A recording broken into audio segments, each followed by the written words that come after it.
And that's because we can take this floating airfield, move it anywhere off of any country's international waters, and launch air power, and we do not need anybody's permission to do that. We've proved that flexibility as we deployed days after the September 11th attacks, raced over to the waters off of southern Pakistan, and launched our first combat sorties that evening. So I tell you what, we are very proud of what we have done in the 4.5 months that we were supporting Operation Enduring Freedom, and in the 6.5 months that we were on deployment. From sea to shining sea. 3-year lifespan, so we're about 1/3 of the way through our, we're juveniles, I guess you could say. The submarine is 360 foot long, and it's about 6,000 tons roughly. Most of the submarine is below the water, so what you see above here is about 1/3 of the submarine. If you go from the waterline down to the bottom of the submarine, it's another 32 feet. So we draw a lot more, we're a lot deeper than any ship here except the carriers probably. They're not that much deeper than that. These are the vertical launch Tomahawk missiles. We load up to, there'll be 12 of them in here. Loaded in. Right now there's ballast cans in there. And what that is just a big can we load it up with water, because if they were empty, they would be dry under there. We can't submerge the submarine. We don't have enough weight to get down. So right now, until we get our load out for deployment, we pretty much don't carry the missiles until we're ready to deploy, which in our case will be next year. Think of the submarine, when you go below, you're in a big tube. You're in, it's like a big soap can. And on the outside is the skin of the submarine, which is called the main ballast tank. So you're in a pressure hull, which is a tube, and outside of it is this this tank where the bottom of it, if you went along the bottom of the submarine, there's that grating, so it's open to the bottom of the water. There's just grates down there. And see that green covers right there? If we took those off, there's some valves in there. To submerge it right now, those ballast tanks or the stuff outside the pressure hull is just full of air.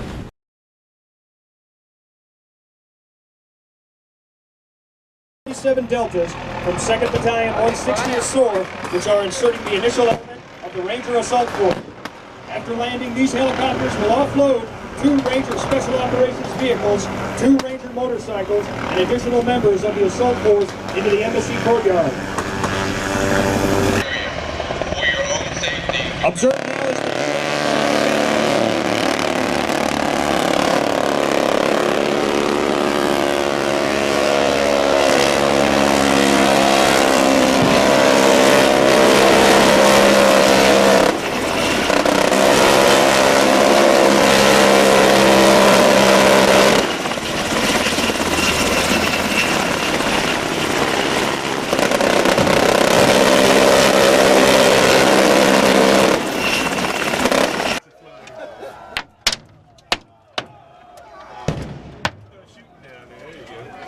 Ladies and gentlemen, at this time, if you have a hat on or anything that you don't want to fly off your head, please remove it, and don't stand too close to the edge of the building, as some of the helicopters may directly overfly the embassy compound.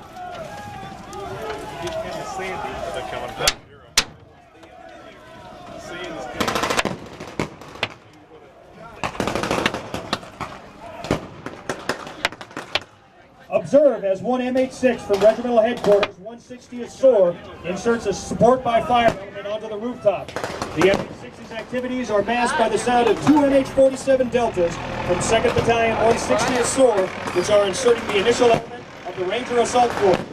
After landing, these helicopters will offload 2 Ranger Special Operations vehicles, 2 Ranger motorcycles, and additional members of the Assault Force into the Embassy courtyard.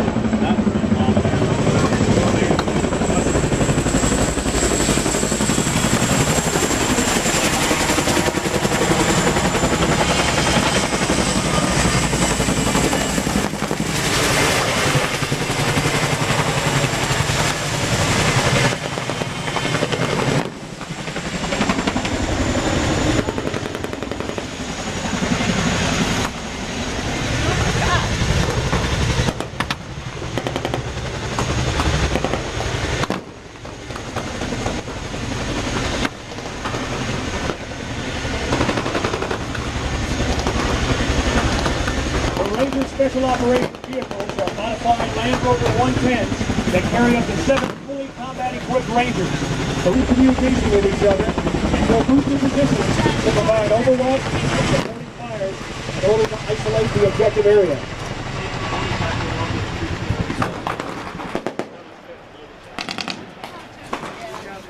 Quickly breach an exterior door and move in to eliminate the enemy threat.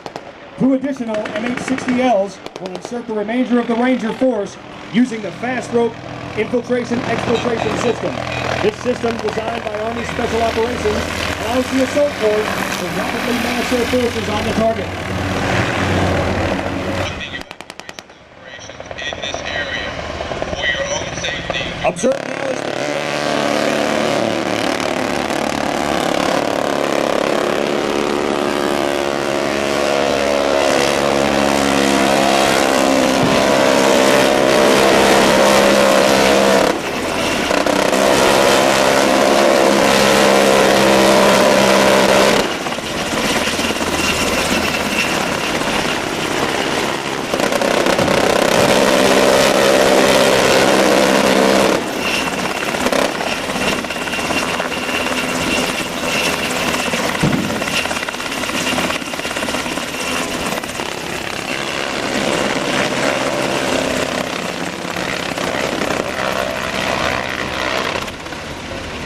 This element that has just arrived will utilize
respect of containers. We license those mariners. How many of you would like to get on an aircraft and fly with a pilot who didn't have a license? Okay, not too many of you. In a similar fashion, the Coast Guard is responsible. All right. We're here on a 41-foot UTB, or utility boat. Utility boat. They got a ton of them here for training. This is the backbone of the Coast Guard. Look at that. Strike a pose there, Captain. Some guys, some lawyers have been out here drinking too much beer. The guy dropped off the side.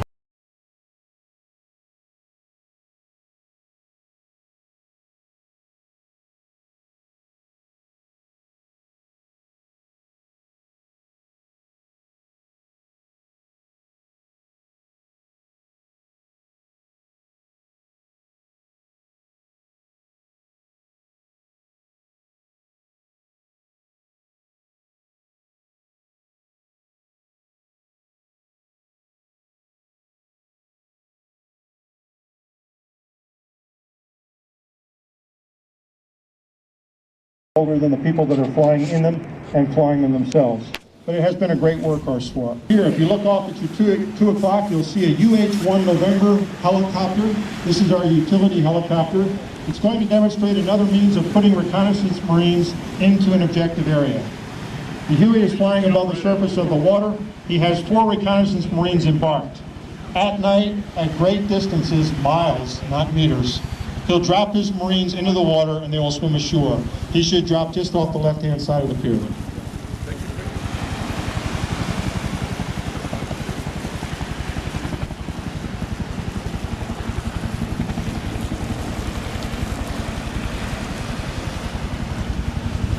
The helicopter will return to the ship ready for another mission.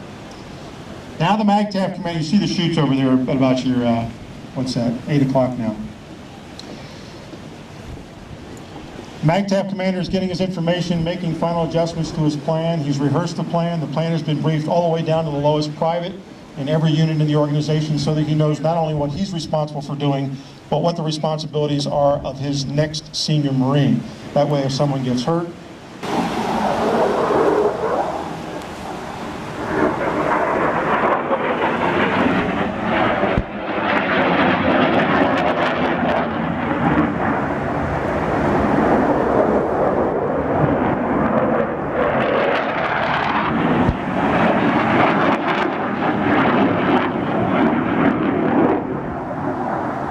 the F-18 Hornet is an air-to-air weapon system.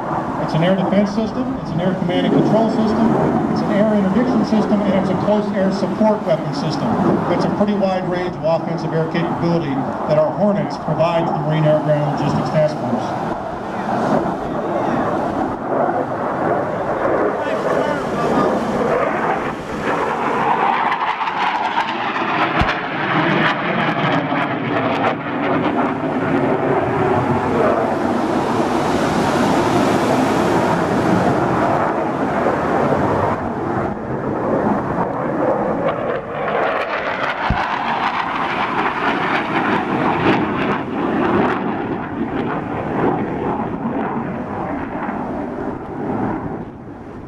It's hard to believe we pay those Marines for doing that, but we do. The F-18 Hornet provides that close air support and air interdiction, and other aircraft that we have in the inventory to support Marines is called the AV-8B Harrier jet, commonly known as a jump jet.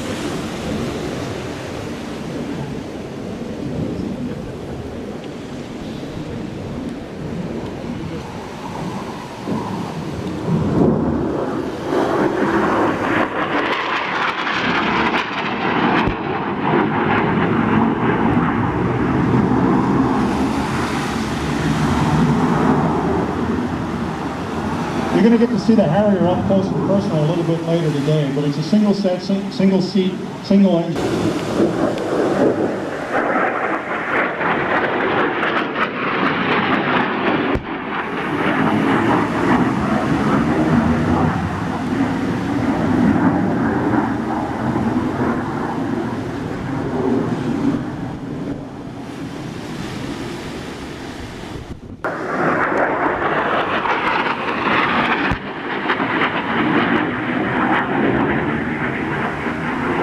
flares that you see come out of the aircraft as they pass over the danger zone, of course, are to attract any heat-seeking missiles that may be fired at them from the ground.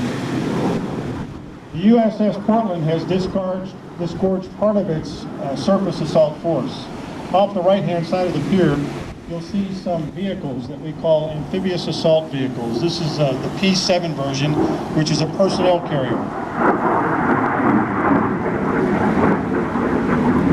Each one of those vehicles carries roughly 12 Marines with all of their combat equipment.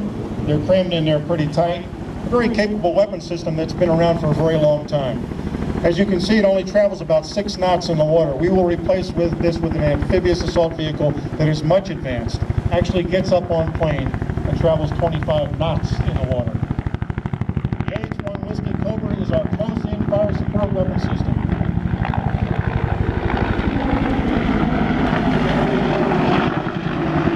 With anti-tank missiles, rockets, and a gun on its nose, it can get up real close to those frontline troops, provide them with that direct fire support that they need early on.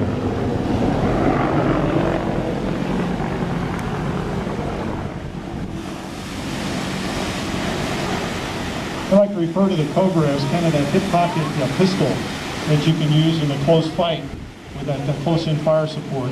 What he's really doing there is providing for those landing forces embarked in the AAVs the fire that they would normally have that they've been operating ashore. Again, we have no mortars, we have no artillery, we have no direct fire weapon systems ashore yet. That will come a little bit later on. So in the meantime, we use the Cobras to provide that fight for them.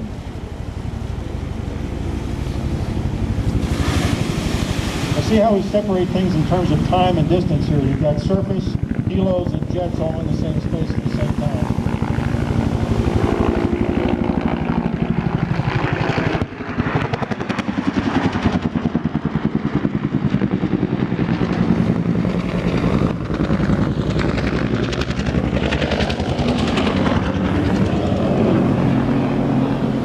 Amphibious assault vehicles are demonstrating a capability they have that is sometimes more useful than others. They're able to put out a smoke screen, and depending on the direction of the wind, this can be a very effective way, particularly of screening those forces that may be behind them in subsequent waves.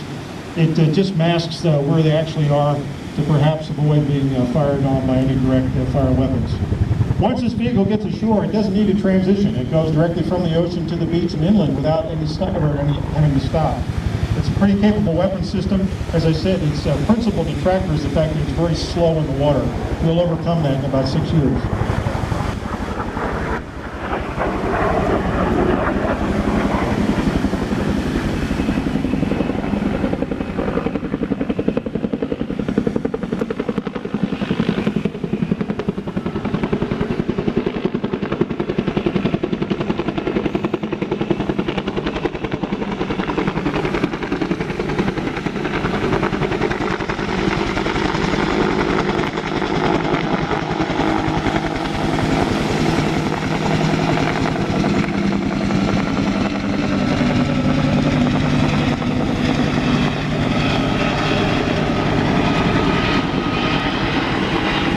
Now again, let me remind you that we want to pass through the beach, get off the beach, and move inland as quickly as we possibly can.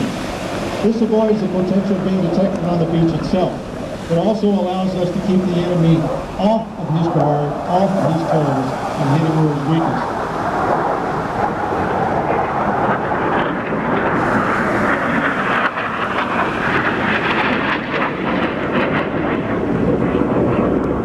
Vertical assault is conducted from the amphibious ships using helicopters. We have a representative helicopter-borne force here, 3 CH-46 C-9 helicopters.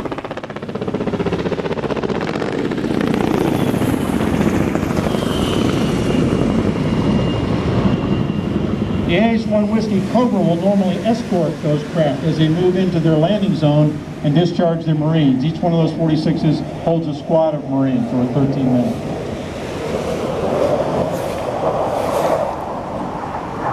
Now we need to start. What you see moving down the road right now, a combination of Humvees and light armored vehicles, high speed, that'll move forward to secure the bridge so we can push logistics across the intercoastal waterway. The last thing we'd want to set up on shore, they can control artillery or fixed-wing aircraft.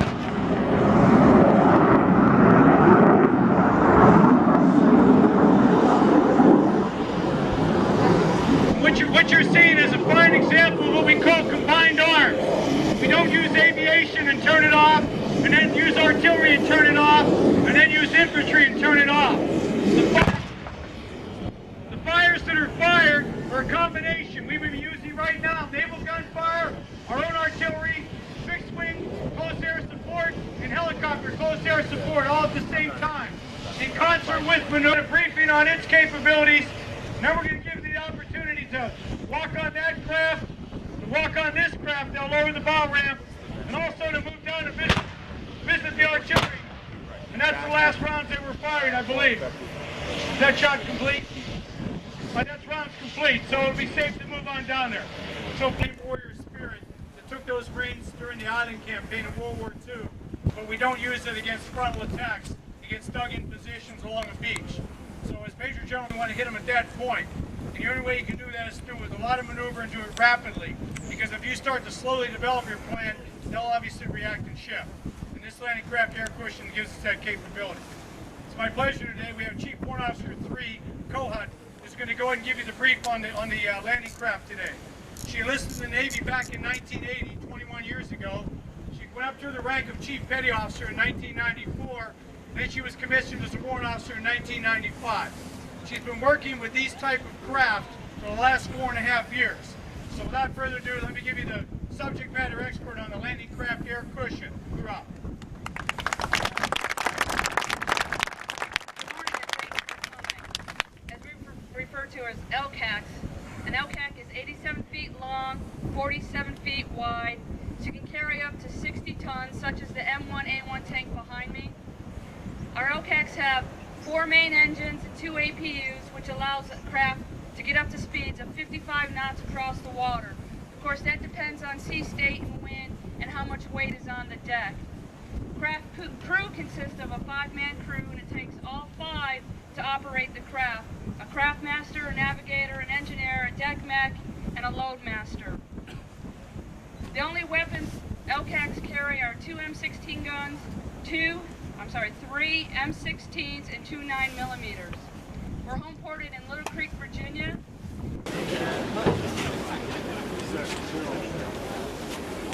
Pretty heavy, it's kind of tight there. You got the covers in the turn.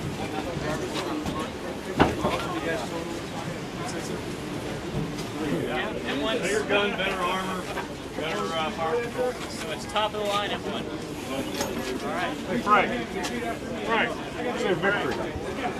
Say victory.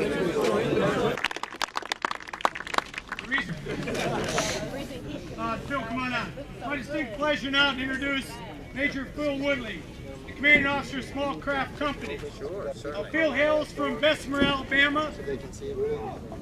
As always, all right, it's good to see we have one Alabama here. Oh, 2, we have 2. One silent, one vocal. All right. Phil hails from Bessemer, Alabama. He enlisted in the Marine Corps in 1981, climbed up through the enlisted ranks to include meritorious promotion to sergeant, meritorious promotion to staff sergeant before he was commissioned. Since being a commissioned officer, he served in command at the platoon level, the company level. He's been a battalion executive officer, battalion operations officer, and he's deployed with the Marine Expeditionary Unit. And now he commands the only small craft company in the entire nation. Without further ado, I give you Major Phil Woodley. You're up.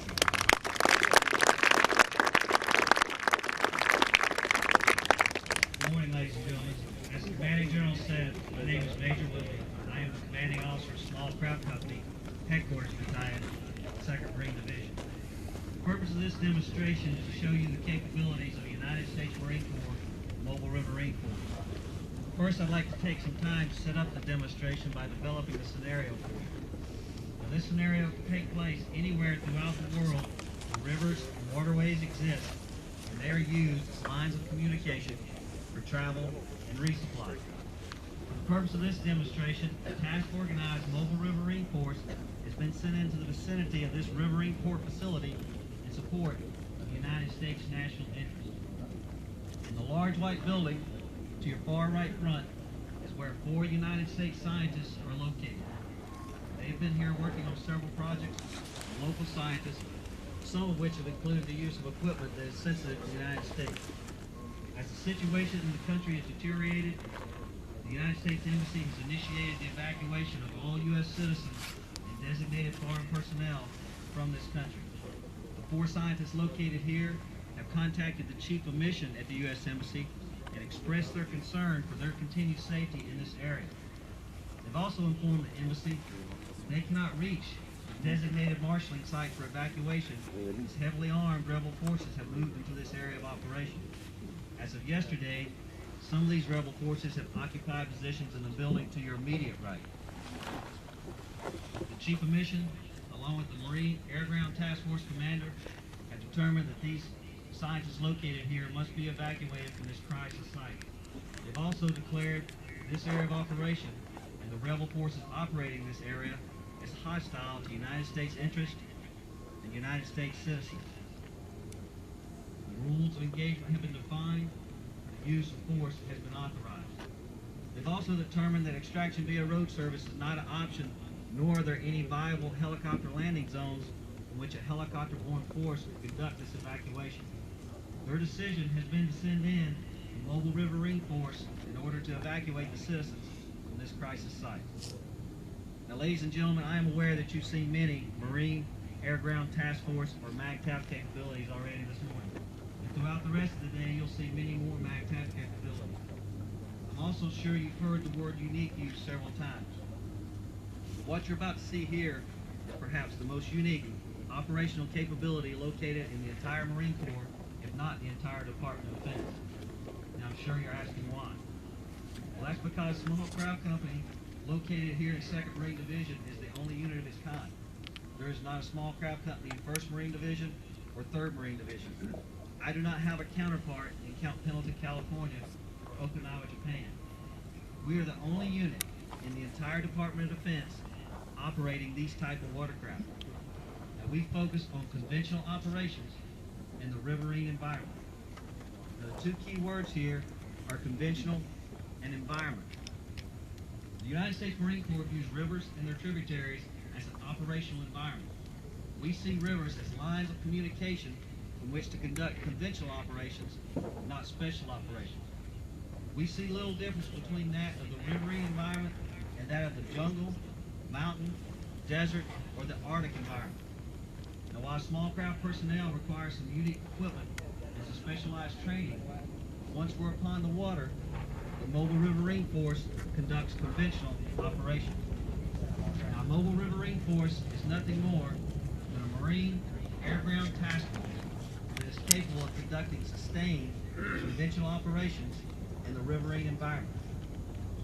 Now, while we have the capabilities of supporting and conducting operation with units up to the size of a Marine Corps Infantry Battalion, the Mobile Riverine Force you'll see assembled here today is relatively small. It consists of a Marine Corps Rifle Squad from 2nd Battalion, 8th Marines, and they will be reinforced by boats and personnel from Small Craft Company, a reconnaissance team, and rotary wing air support. Now, we always incorporate air support into our scheme of maneuver. This allows us to round out our Mobile Riverine Force into a fully capable, combined arms Marine Air Ground Task Force. These aircraft will provide us with eyes upriver. They will also give the Mobile Riverine Force commander an additional choice of command and control platform that he can now choose to command and control from the river or from an airborne platform. They will also bring us rotary wing close air support in the form of a UH-1 Huey with its rockets and guns, an AH-1 Cobra with its rockets, guns, and anti-armor capabilities. And the UH-1 Huey also gives the Mobile Riverine Force a medevac capability. And from time to time, fixed-wing close air support is also incorporated into our scheme of maneuver. Now, Small Craft Company has 4 mission essential taskings in support of a Mobile Riverine Force, and that is direct fire support, assault support in the form of insertion and extraction of Marine Corps infantrymen, logistics support, and to give the Mobile Riverine Force a command and control capability from the river. In order to accomplish these 4 mission-essential tasks, we employ 2 types of watercraft. The first of which you'll see appearing shortly over my right-hand shoulder is called the Riverine Assault Craft, or the RAC. Now the RAC weighs 16,500 pounds.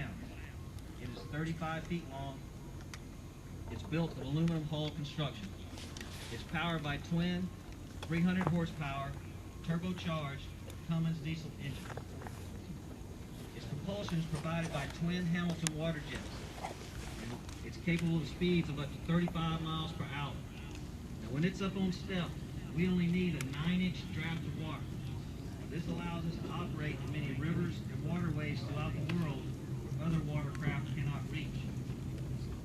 The RAC brings firepower to the battlefield in the form of a 50 caliber machine gun mounted forward, an additional 50 caliber machine gun mounted aft, or we have the option of mounting a Mark 19 40 millimeter machine gun grenade launcher in the aft position. It also has two 240 caliber medium machine guns mounted amidship, both on the port and starboard side. Now the RAC is used primarily as a direct fire support asset and to give the Mobile Riverine Force Commander a command and control capability from the river. Now let's take some time to return to our scenario. The Mobile Riverine Force has 2 missions today in support of the MAGTOW Commander. The first of which will be the insertion of a 4-man reconnaissance team.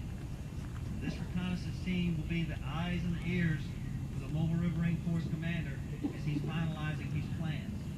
They will provide real-time intelligence update as to what's taking place in this area of operation.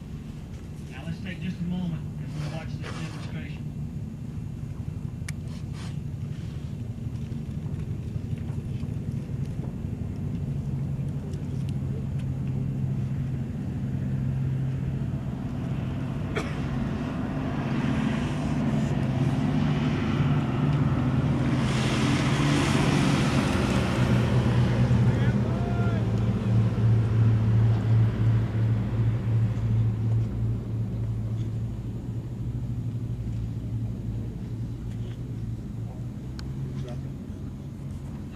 Caveat here.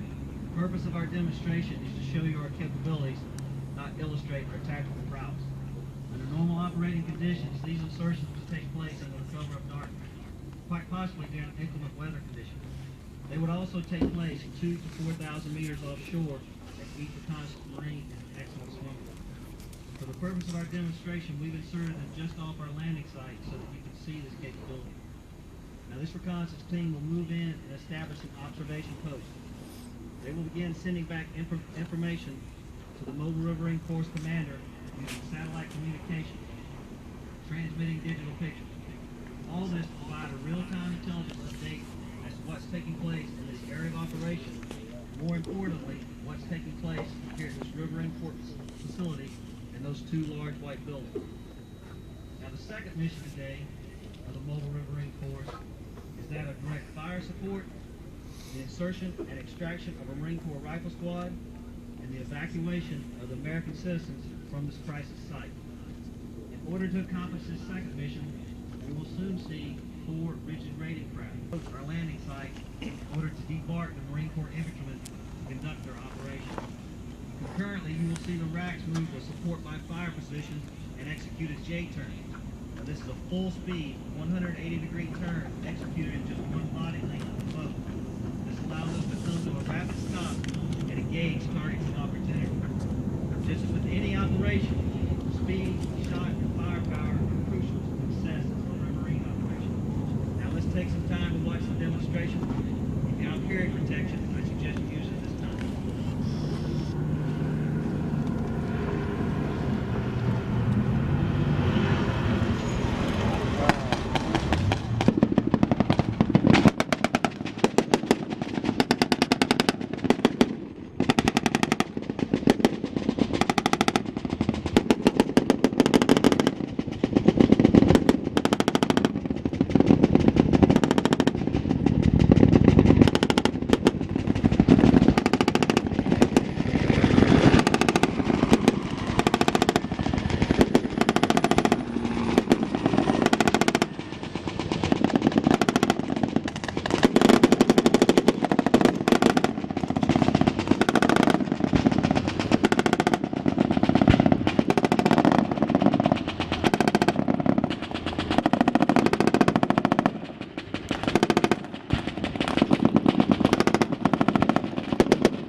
is a 5-bay single-story bridge being lowered and replaced by a C-53 helicopter.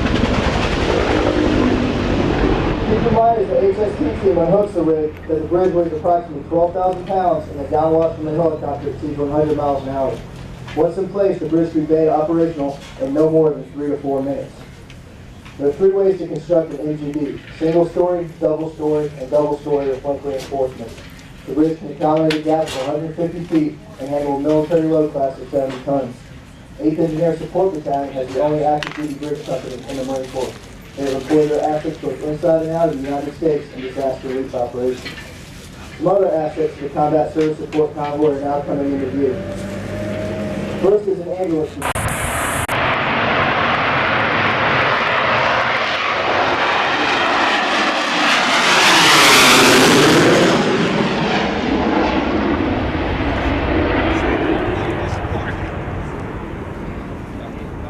As Captain Mold takes off, cleans up the aircraft, and heads out to execute his mission.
Ladies and gentlemen, what you see before you is a 45-man, non-lethal capable reactionary force.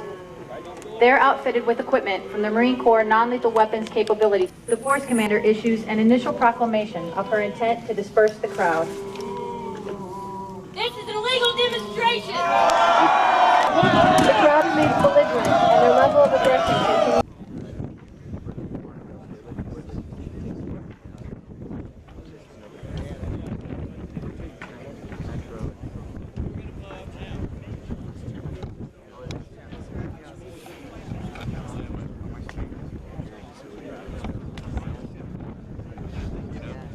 California, I've never seen shit like that before. I grew up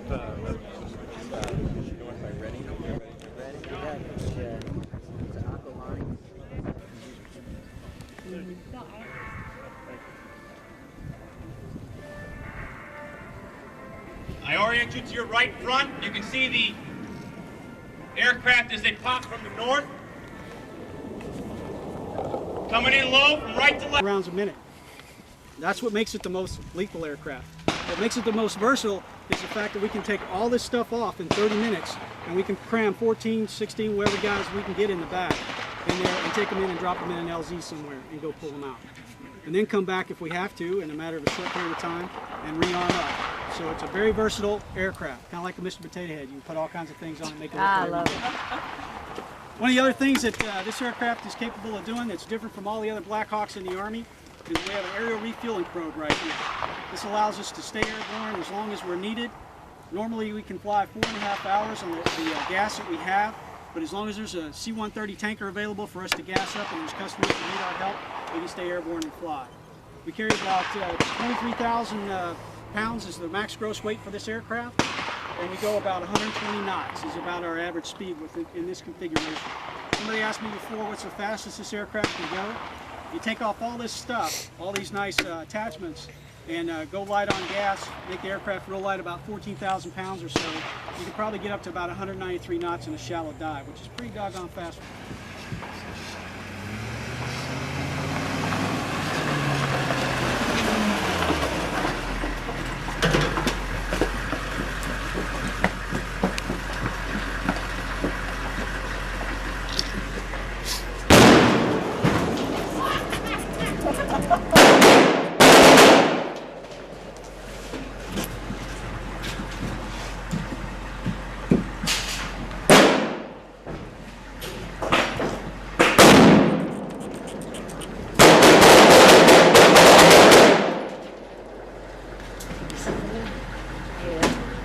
There's a spot over here.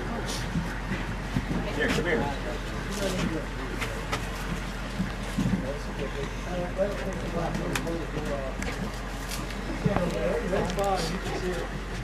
So you can see.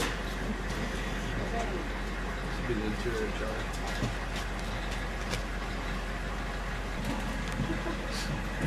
Actually, when that kill switch is on, somebody comes up to it, go back to starting.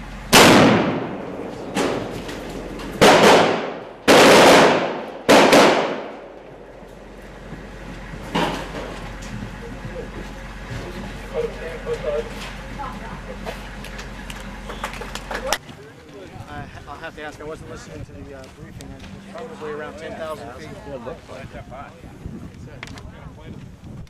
Got altitude. Please direct your attention skyward. The military freefall team prepares to exit our Hudson 12 aircraft.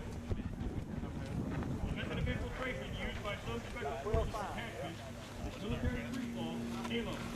That is the aircraft that will fly enemy territory. The military freefall team is coming to this area utilizing the MC-4 parachute, which weighs approximately 65 pounds. I would say they would. Are also jumping Ranger body armor and Kevlar helmets with their weapons exposed. Radars. You'll notice the canopies up in the air. They're rectangular in shape versus your traditional round canopy. This allows for the pinpoint accuracy and precision of landing. The military people will jump in and give them the command to move to the rear. Command of 30 seconds is also given. Following 30 seconds, once the jump master determines that it was clear to drop, they are in the right location or the high altitude release point. Command to go.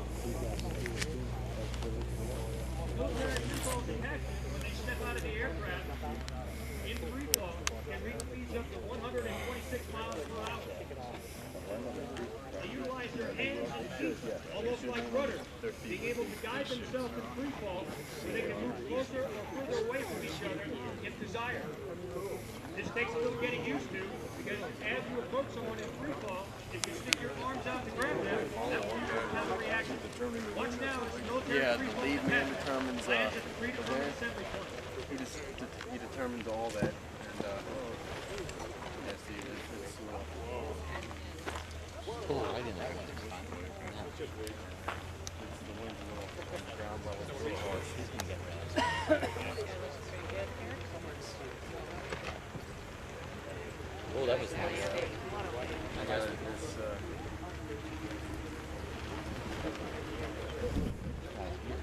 Holy. Yeah. Ouch.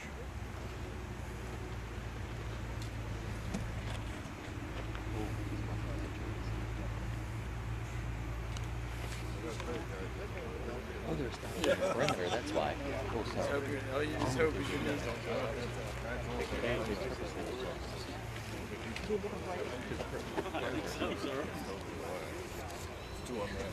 It doesn't, it's going out the plane, doing all that.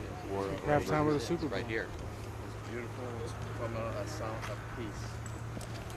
Very nice.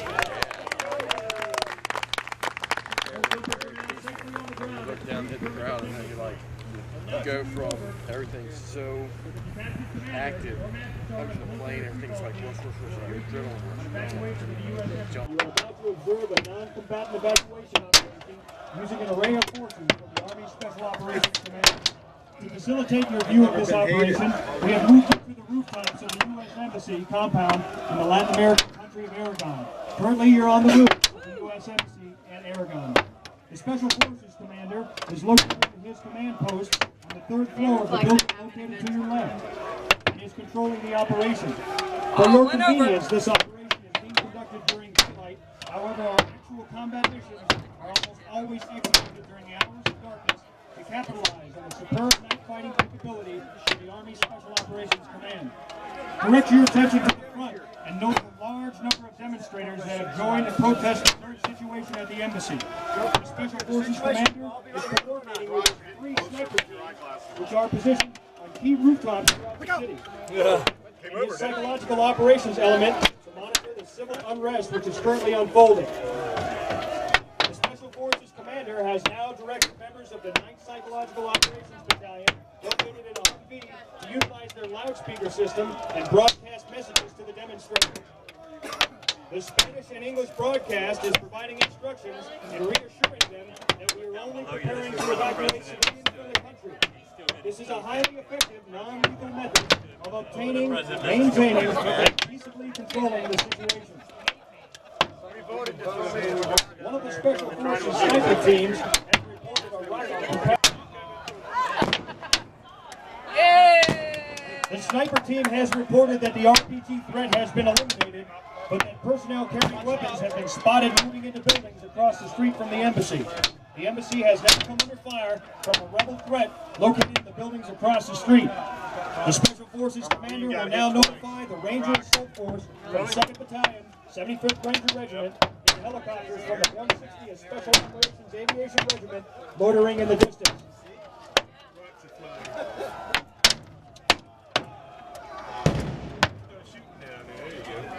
Ladies and gentlemen, at this time, if you have a hat on or anything that you don't want to fly off your head, please remove it, and don't stand too close to the edge of the building, as some of the helicopters may directly overfly the embassy compound.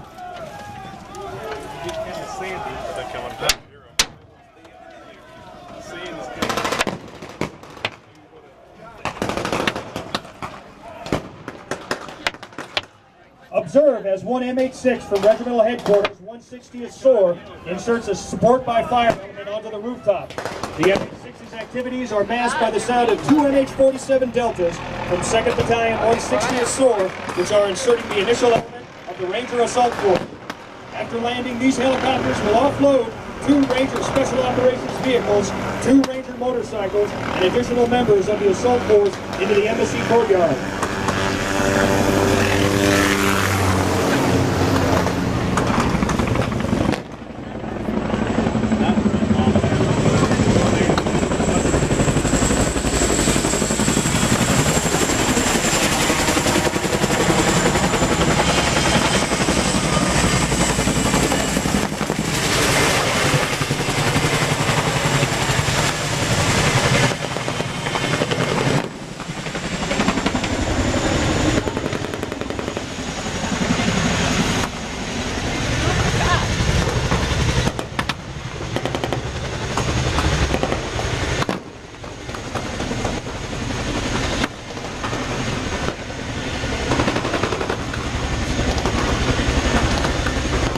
Special Operations vehicles are modified Land Rover 110s that carry up to 7 fully combat-equipped Rangers for communication with each other and will boost their positions to provide overwatch and supporting fires in order to isolate the objective area.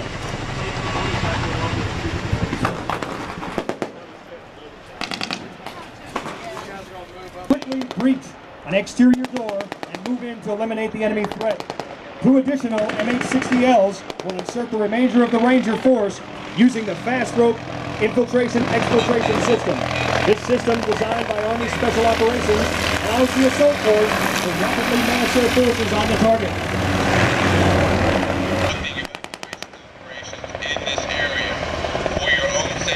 Observe now as the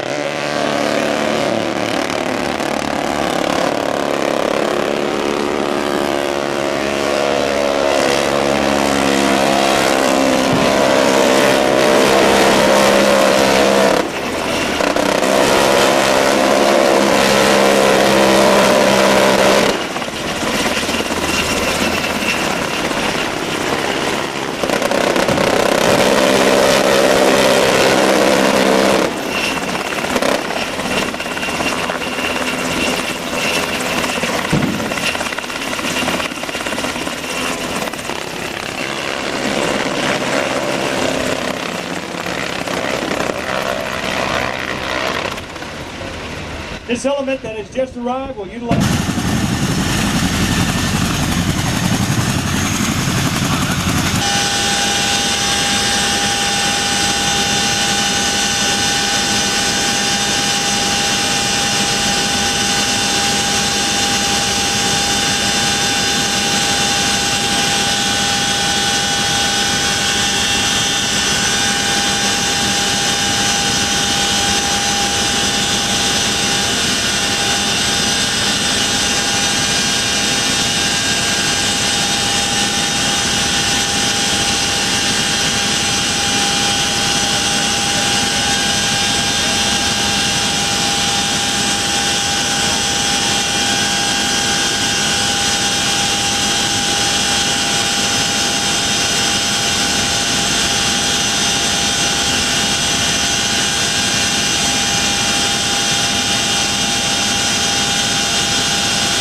respect of containers. We license those mariners. How many of you would like to get on an aircraft and fly with a pilot who didn't have a license? Okay, not too many of you. In a similar fashion, the Coast Guard is responsible. All right. We're here on a 41-foot UTB, or utility boat. They got a ton of them here for training. This is the backbone of the Coast Guard. Look at that. Strike a pose there, Captain. Some guys, some lawyers have been out here drinking too much beer. A guy dropped off the side. We have to go rescue these fellas. So we're on our way. All right.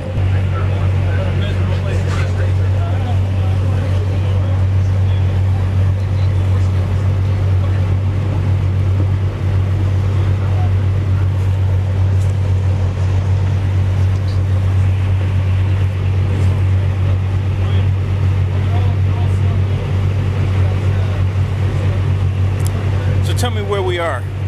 We're at Wormley Creek, which is located in Yorktown, Virginia. This is one of the creeks actually the British used to have a hold of before we took it back over from them. Can they mount a 50 cal on this boat? Can they now? Do they have any weapons on this boat? Other than a shotgun and 9mm, no. How fast can we go? I believe, Molly. I thought that was a mountain. Top speed is what, 22 knots? What? Top speed. 4-4. 24 knots. That's this boat here. Some That's of the this boats one. go faster. Yeah. You see there.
feet. Do you go into it or you just go into it? And you, it's what we call getting on your horse. When you hit the base of the wave, you give the engines everything you got because you want to climb it. And just before you crest it, you take all your way off. Right. So you slide down the back side of it. Because what you're trying to do is not get anybody hurt. I come off the top of that wave, hammering it to climb it. This boat's coming out of the water. Now you're talking 41 feet of solid aluminum it's got to come back down. That's not a good thing. In that movie, The Perfect Storm, you saw at the end, you saw him trying to climb over that wave. How realistic was that? I don't think, it's kind of hard to say. I've never been in anything that big. Okay. The biggest thing I've been in is right around 20 feet. And I know it was hard for the boat to climb it. It was bogging, but I mean, it climbed it. It was designed to climb it. I've never seen a wave that big, so I wouldn't know what it would take. With that as well, the stability of that particular boat in the Perfect Storm was changed. Without any load, that boat might have made that type of weight. But it was heavy. But it was heavy. It was loaded down with fish, so it changed its center of gravity, which pretty much it was trying to climb and it wanted to sit in the water at the same time, so it threw it off. So. Now what's happening here? Well, Roger, sir. I'm currently off your port side here, your port quarter. Well, you're not staying out there. Nah. Just keeping my eye on the He's horizon. talking to the helicopter right now. Okay. Do you maneuver or does he maneuver? He maneuvers. I'm staying. He's on a boat, so he'll be staying on the city course. 016-312. I'm on a course of 210. Clutch ahead. 312-201, Roger. Over capacity over to your position. Roger that. Just an out-of-mean engineer. Can you open that door, Sadie? Yeah. It's Harry. You maintain course and speed. Yep. Even says if there's a problem. Roger that. All right, here's the deal. If something goes wrong, I turn on my blue light, I brake right, he brakes left. If for whatever reason, I brake right, he brakes left, and I hammer the piss out of these engines to get out of the way. Because that means that bird's coming down. I enlisted in the Coast Guard to be on something on top of the water. It's designed to be on the water. It's not falling into it. Now, Jason, I told you to get a Capital First credit card.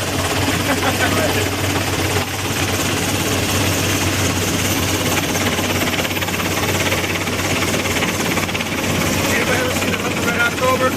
Yeah. Driving strap, that's what it's got. That thing creates such static electricity, it's unbelievable.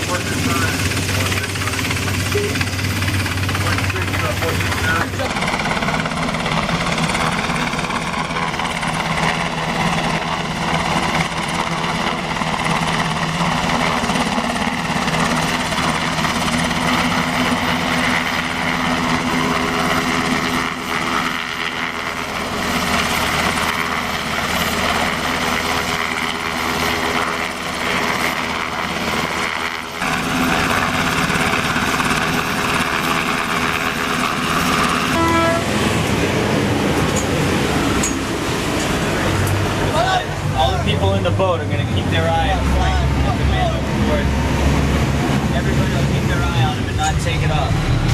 Except for the coxswains, obviously, but they're in the boat. Got him! He's coxswain season and they make The their whole object of this was for me to pivot within my own wake. Yeah. It's go with a starboard side pickup. Direct.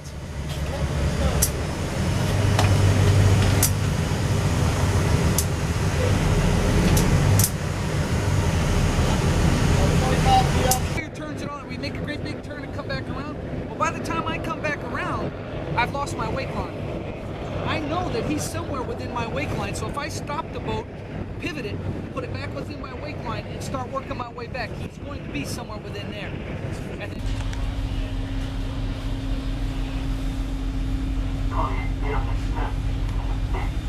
What happens to the chain holding the... Roger that. Hoisted brakes? Hopefully I would never have. Just not directly. We test all of our equipment yearly. We weight tested and we tested to 200% of it. So lifting strength to make sure it's in good working condition. And we I've got a radio on 13 and 11. At this point, normally they'll lay the buoy down. We would Put it all the way down. Give us just a second. Finish this up. Okay, while they're finishing that up, again, welcome. My name is Staff Sergeant Crowley. I've been an ammo troop or a munitions troop bomb builder for about 13 years. This is my counterpart, Sergeant Brown. He and I are going to show you how to build up a general purpose bomb, and then you guys get a chance to do that. Over here we have Sergeant Naylor and Sergeant Anderson, who will all be assisting you with the bomb build. At this time, I'd like to give you a quick safety briefing. I would appreciate if you would remove all rings, watches, and jewelry, so everybody can leave here with the same amount of fingers that you came with. Don't get me wrong, this is not dangerous at all. When I brief you on the safety briefing... It's okay, we've done a live fire exercise. That's outstanding. I heard you guys really enjoyed that. Yeah. I'm going to brief you on the actual characteristics of a live munition or a live general purpose bomb. But again, keep in mind that these are inert, and that is depicted by the blue band on the nose end of the bomb. General purpose bomb Mark 82 is a 500-pound, classified as a 500-pound bomb body, and it has 192 pounds of net explosive weight, which has a small amount of sensitive explosives. Located directly behind that is a booster to help set off the main charge. And this internal portion here will be full of tritonol, 192 pounds of it. On the aft end, we do have other components to be put in for a fail-safe. And then again, back here we have what's called a tail fuse. If y'all have ever thrown darts in a dart warren, it makes it a lot better when you have a little fin on the back of it. Same thing with this, better aerodynamics and better accuracy. The type of bomb we're building today is considered a dumb bomb compared to a smart bomb, used, for example, in the B-52 for carpet bombing. It's great for taking out runways and also threaded. He places it in the bomb, and then basically it's just hand tight, and that's in accordance with our technical orders. This type of munition, or this configuration that he's building, has been around since the Vietnam era. So it's really great for us to still use this type. And with a crew of about 6 to 12, it will be placed in the aft of the bomb for security, as well as our set screws. And using our speed handle, we will secure it again hand tied to the bomb body. Now please keep in mind that there's more to building a bomb than just these 3 components that we're showing you. If you notice virtual reality on the schedule today. No. No.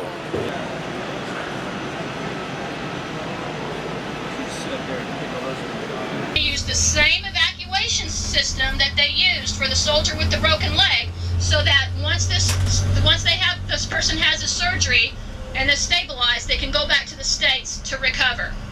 Does everybody understand so far? Okay, good. Good.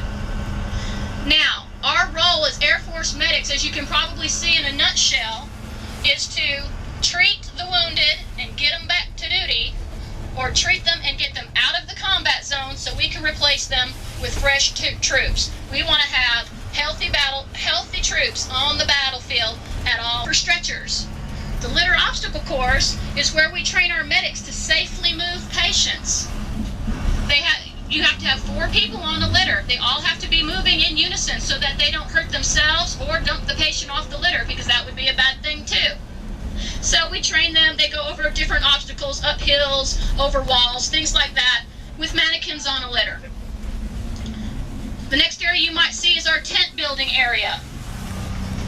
All of the facilities that I mentioned are made up of tents. So it goes without saying that we have to know how to build tents. Also learn how to put on their chemical loaded on to the C-130. You'll even be able to participate if you want to. All of these areas, you will be able to participate if you would like. The last area is going to be that small hospital, the one that's like the television show MASH. We've got a mock-up of that small hospital. There are going to be different activities you'll be able to do there as well. We'll have some night vision.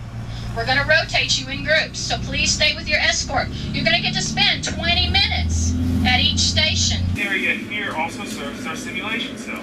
Every exercise needs an area to oversee operations and ensure safety to all participants.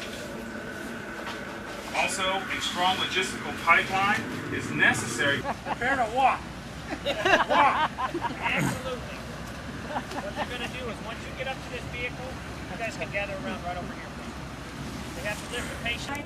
One in the front, one in the back. This is the sturdiest, stablest carry to move a patient through any kind of tripping.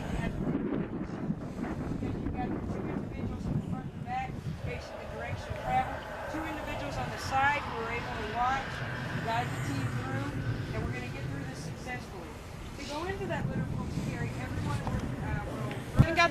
move down. Center post, Gary. Oh, look at that!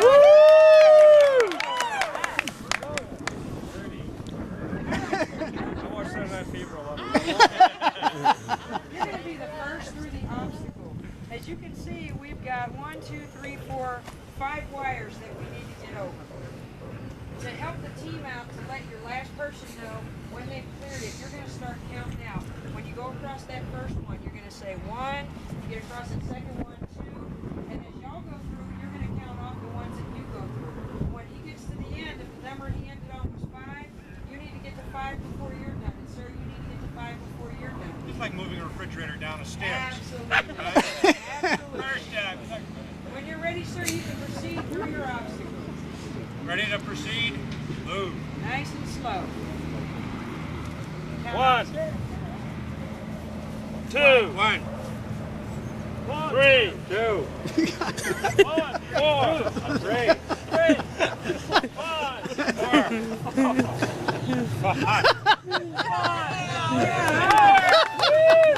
Okay, 4-person carry. Move. You're going to come up here, sir. I'm going to come up here. Right there. All right. Rotate out. Wonderful. Wonderful. Okay. Oh, you have to go this far. Go ahead, lower when you're ready, sir. It's up to him now, isn't it? Yes, yes. Try to lower. Lower. All right. Hey. Minority team.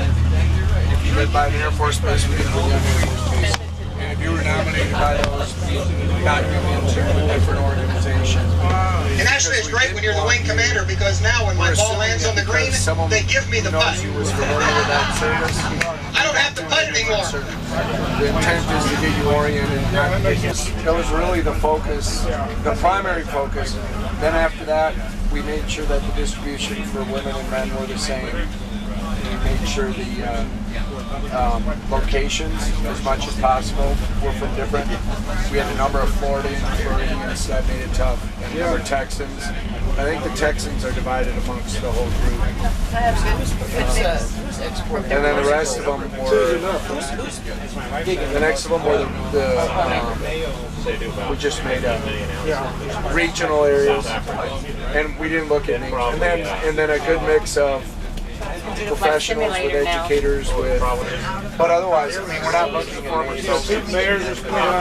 We made sure that we literally put them into stacks of similar groups, and then divide them. What happens when you own a boat, pick it up, you know, and they don't pay taxes?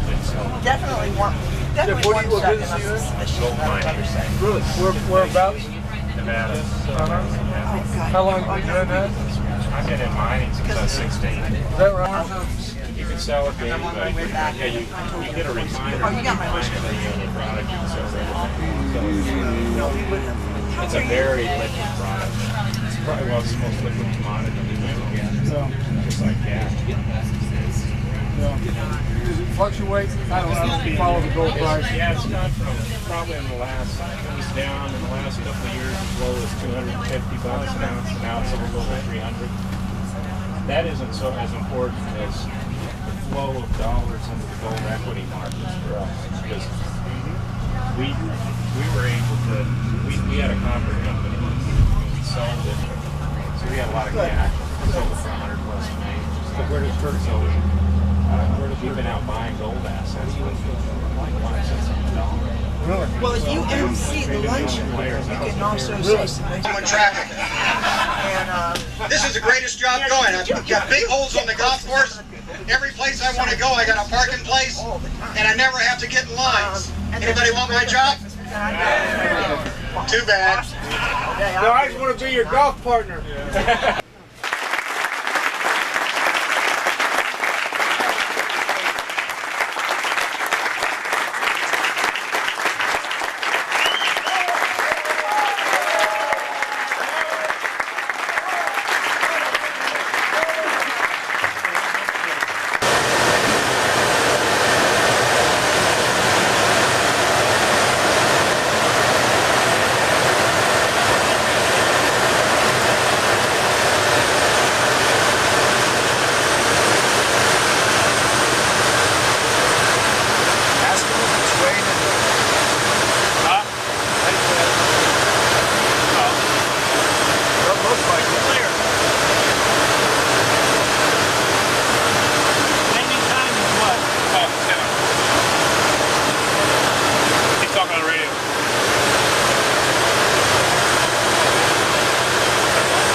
It's just cooler back here and hotter up here. And it's like that pretty warmer.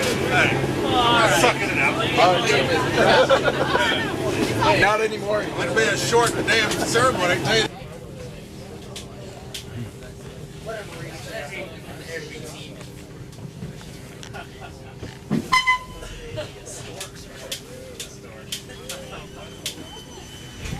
Well, hey, thanks for encouraging me. Glad you guys had a good time. And, sorry you had to sit side. Yeah. It's not the end of the world. We got here. You're lucky that other flight. Yeah, I wanted to sit sideways. What's that? I wanted to sit that way. Oh, you did? Yeah, but he said he has a doctor for me, you know? Yeah, good therapist for this guy. He wanted that long flight.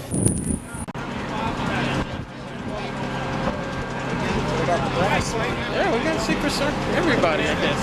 Tom got you. Hello, sir. Hey, thank you. You bet, Tom. Appreciate being here. Welcome Tyrone to Taborn. Thank you. Hi, Frank. Mac McLean. Hey, buddy. Tom Gessler. Welcome to Tyrone Taborn. Hi, Tyrone. Mac McLean. Welcome to Omaha. Thanks for having us here. Hey, you're welcome. Welcome to the cruise. Thank you. We're together over here for welcome to the cruise. Good.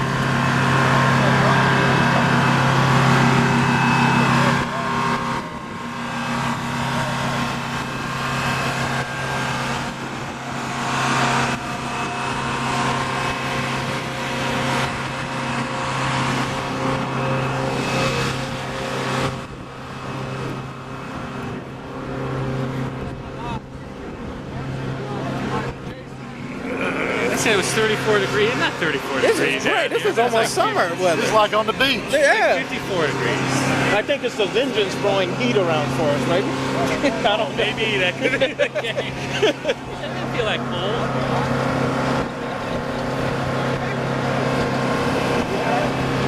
About like this in North Carolina, down the beach.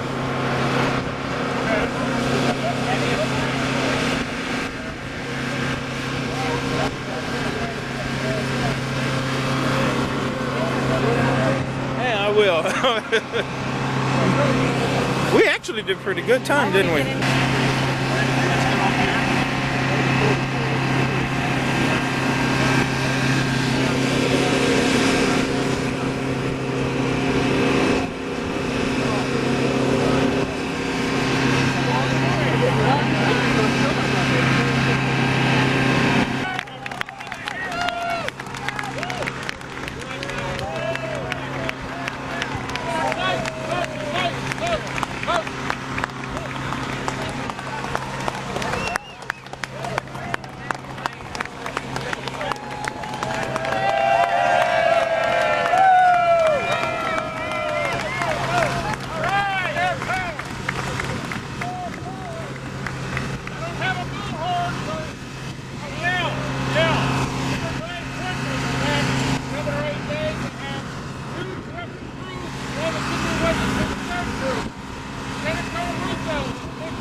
But how about a quick round of